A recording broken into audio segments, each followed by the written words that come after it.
It's the final day of Africa Tech Festival 2023. I'm absolutely delighted to be joined by Andile Masuku, who is from Founders Factory Africa. Great to have you with us. Thank you so much, Sarah Jane. I'm excited that you're here. I am more excited. It's a full circle moment for me. It's just kind of unbelievable that you're interviewing me after 5 years. I got to interview you on the BBC. This is bananas. It doesn't feel real. Thank you. Thank you. Yeah. Let's talk tech. So we were talking startups, obviously. Yeah. It was a tough first quarter for startups across the continent. Yeah. As we're heading into the new year, are things looking up? Did they pick up over the course of 2023? So it really does depend what your framing is. So obviously we're really down on last year in terms of venture capital entering the space and backing startups, but there's also a pragmatic sensibility around how much more focus around building better. Founders are starting to, with that starting to be a mainstream notion in a way that was perhaps a little pushed aside by all the bullishness around, the potential of startups. Period. Given all the money sloshing around in previous cycles, so I would say there's a little bit of both. Definitely dark clouds with silver lining. What have been some of the wins?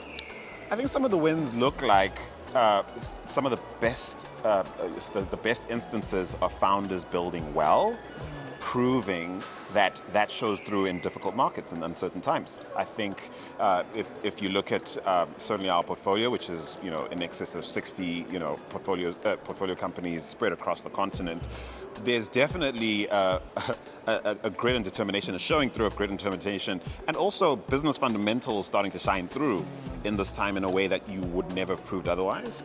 There's also, unfortunately, a lot of pressure to perhaps tighten belts, do make some difficult choices that ultimately for many of the startups in our portfolio and around the world should make for better and stronger businesses going forward. And my team will not forgive me if I don't mention this.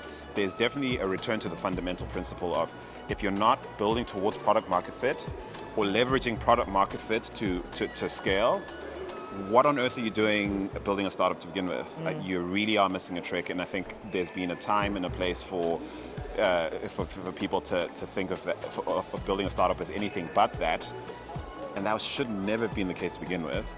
But the time is now for you to focus on the fundamentals, which is really, are you building a product people love?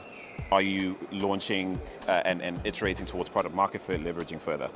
In terms of Founders Factory, what have been some of the highlights for you for the year, and then looking forward to 2024, what's on the horizon?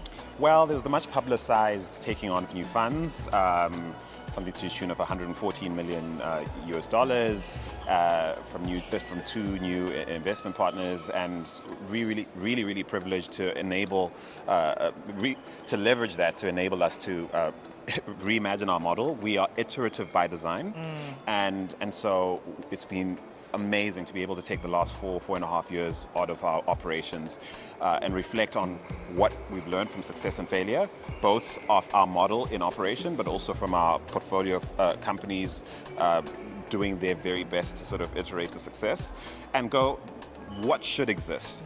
What should we keep? How do we evolve that? So it's been a really exciting year of figuring that out, reorganizing how we think of ourselves and how we present ourselves to the market, how we proposition our dual sort of investment and venture building proposition to the market.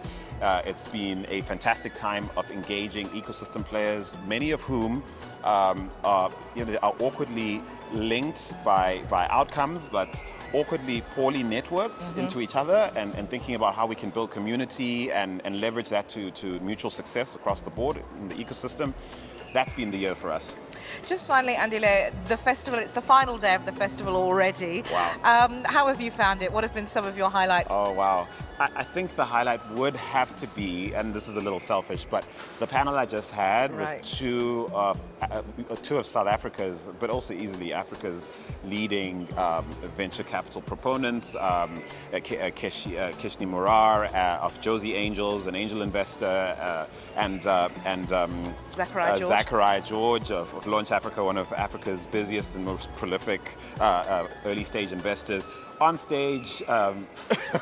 Literally lit a match, threw it into the audience, like just challenging notions around how to frame uncertainty correctly within the context of, the African markets and the relevance of, just how complex that notion is, and also just properly accounting for VC, venture capital, as an investment class, a really risky investment class that, it really shouldn't be on the industry to try and justify, but really more people to educate themselves to understand just how best to participate in such an impactful asset class, and really how to frame whether or not your portfolio interests are suited to such level of risk, and how to engage with that risk productively. So I think that was a phenomenal conversation. We left, like I said, I think it's probably a dumpster fire.